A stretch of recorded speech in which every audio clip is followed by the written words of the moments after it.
This landslide is one among many that I have witnessed personally. Kerio Valley escarpment has witnessed so many landslides. The most historic one, even though I was not there, is said to have happened in 1961. That actually separated the two hills of Kaptokol and Sagat from the Embobut side and created a big, big gap. And it was talked about by our grandparents for many, many years, because I think it happened for many hours, many days. And it was really, really huge. And so it has continued with deforestation. We see the problem that we have. In my very own lifetime, and as an adult, I think I witnessed the worst one in Kerio South in 2012 when we were campaigning, and we went to Muscat and all those areas, and, personally I witnessed people, bodies being removed, injured people, and I think I even carried some in my car to the hospital. So, and then West Pokot earlier in 2020 or so, 2021, and then we came to Liter, and then now we have had this one. So it's been disaster after another one, and I think we can't continue burying our heads inside the sand, expecting that something will happen or somebody somewhere will do it. It is us to do it. We have to do something to change this world. So, Daniel, you have to go back to Kapchibele and do something, and all of us have to do something along this escarpment of Kerio Valley, all the way from Baringo side all the way to West Pokot, is the most prone to landslide. And it's worse because of Embobut or Cherangani Hills is where it's worse because also we have massive deforestation. You need to go to the other side of Pokot, where I will be this weekend. It is terrible. I mean, if something is not done in the other side of Pokot South, all the way to Sikor, it's going to be a disaster of untold magnitude. We went, I think, with majority leaders, Honorable Nelson Koech and others to West Pokot when this happened. So it is, we are here today to talk about, to say pole, but also to talk about the long term. The plan is to, the Cabinet Secretary for Environment brought a plan to the Cabinet last week, with the idea of a few of us championing different parts of the forest. CN Soipan is doing Loita Forest and somewhere else. PS Ngeno did something in one side of Mao. Mao is big.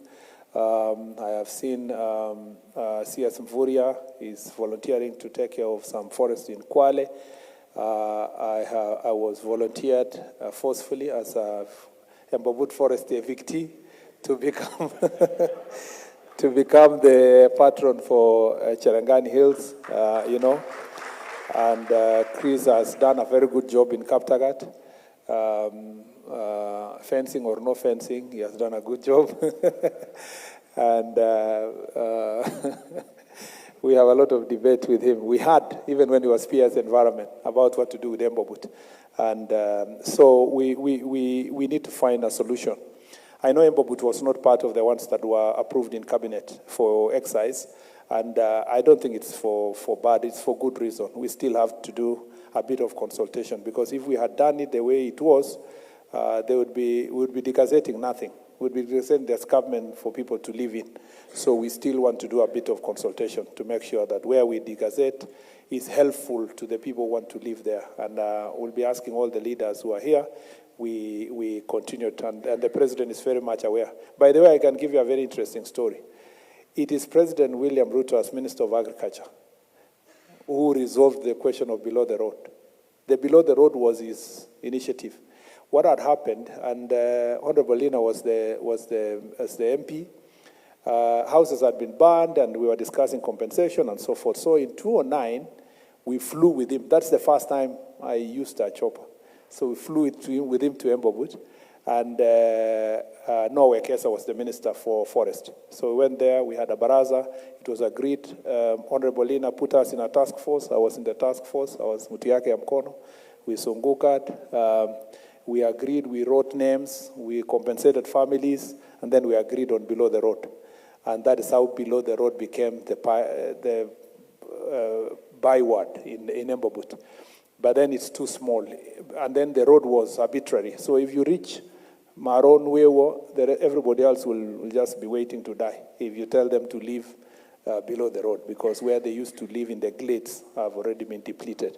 So a conversation of clarity of where we need to have the cut line is needed so that we can do this with finality. I totally support conservation. I am extremely concerned about people invading back the forest, and I have told Markoko that I am volunteering to build for him as we build the forest station in Embobut, police station. I'm going to support him to build a forest station there so that the forest guards are there. And we want also to build another one in Kamalogon. Then he takes his people to the forest there between us and Pokot because of the depletion of the forest. So first of all, from government perspective, we want to make sure that what is remaining, what is there now is conserved. Number two, I also agree that in the part of this government, we need to move people away. And some of the farms are not as bad. It is just the crop husbandry which is the problem, and the type of the crops. So there are some places where we will rehabilitate by changing the crops that we are planting.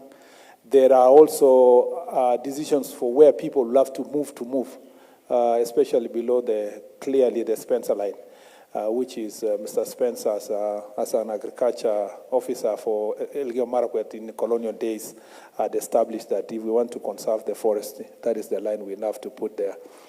On the lower side of the valley, we had a discussion with the PS, and the president is aware of this. We will go back to have a consultation with the community. If they can agree, the government is ready to do affordable housing for them to live, and then, they can farm the rest of the land, and they can be a model community. If not, we can start with the step that the professionals led by Susan have done to establish those kind of houses. Kerio Valley is the future, and I agree. The reason why those people are near this government, in fact, by the way, as a matter of fact, the people who are farming where there was a landslide are the same people. That is their land up to the highland side. So they usually go farming, get the maize, and come down. So, it's unfortunate because they needed food and they could not farm on the lower side of the valley. I'm giving you my word that the peace you see in Kerio Valley now is permanent. It's supposed to be permanent. We are actually, I'll surprise you that in less than a year you'll have an airport or an airstrip in Tot with a proper presence of government in that area. We are happy. The operation that has gone on in Kerio Valley, we have now collected 700 guns voluntarily. It's unbelievable. Even me, I don't believe it. I have grown up there. For people to be surrendering their guns voluntarily is unbelievable. But it's not very voluntary.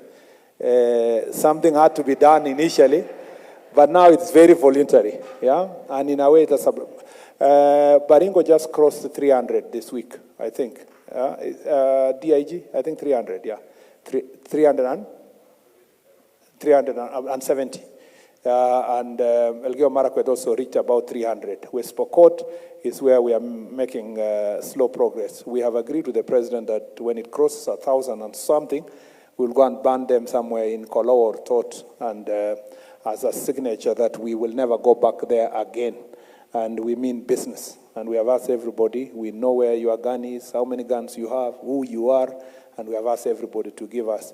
We lost Father Alois, but it's not in vain. Yeah? It was sad that we lost him, but that is the day we say it never again. That is the day we say it, liwe liwalo, where the people say what they want to say. We will do what we need to do. For the first 2 months, I was very unpopular in Marakwet. Everybody was cursing me. But nowadays, I get so many messages of appreciation. And I do so, I benefit from the security sector for the work they have done, and I want to say thank you very much, IG and the team, for a good job.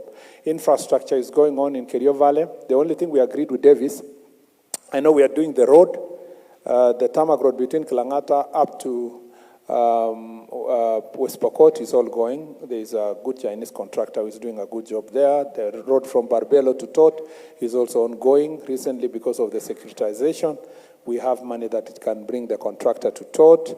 the road from Chesongoch all the way to Biratwo, to Msea, to Flospa, all the way to Kondo, and then to Boko Valley up to Nandi. I'm very happy about that road because it was my dream initiative when I was in the ministry, and I'm very happy that it's progressing well. We work together with Chris, look for money from development partner. Next year, I'm sure that that road will begin, and we will have a tarmac road. Once we do that, everybody in the escarpment will go to the valley. I have no doubt in my mind that the Kerio Valley will be the most sought place. The next thing the president is working on is to do the dams of Kimwarer, Aror, and Embobut, and even Mbolot and others, not for the sake of electricity that we wanted to do before. We can even do it for irrigation sake only, to make sure that we irrigate the valley. So there is a future in that Kerio Valley. In these ruins you are seeing here, do not despise that area. I am confident that this administration is going to unlock Kerio Valley, entire Kerio Valley up to West Pokot, and most of us who have run away from home here will really want to go back home. Jackson and your team, you will have to go and build something in Chevilil. Jackson is a very senior police officer, and he comes from a place called Chevilil. So I thank you very much. I want to thank everybody here for the work you did, for the rescue, for the presence, for the contributions, for the prayers, for the coordination. I want to thank Governor and County Government, fantastic job.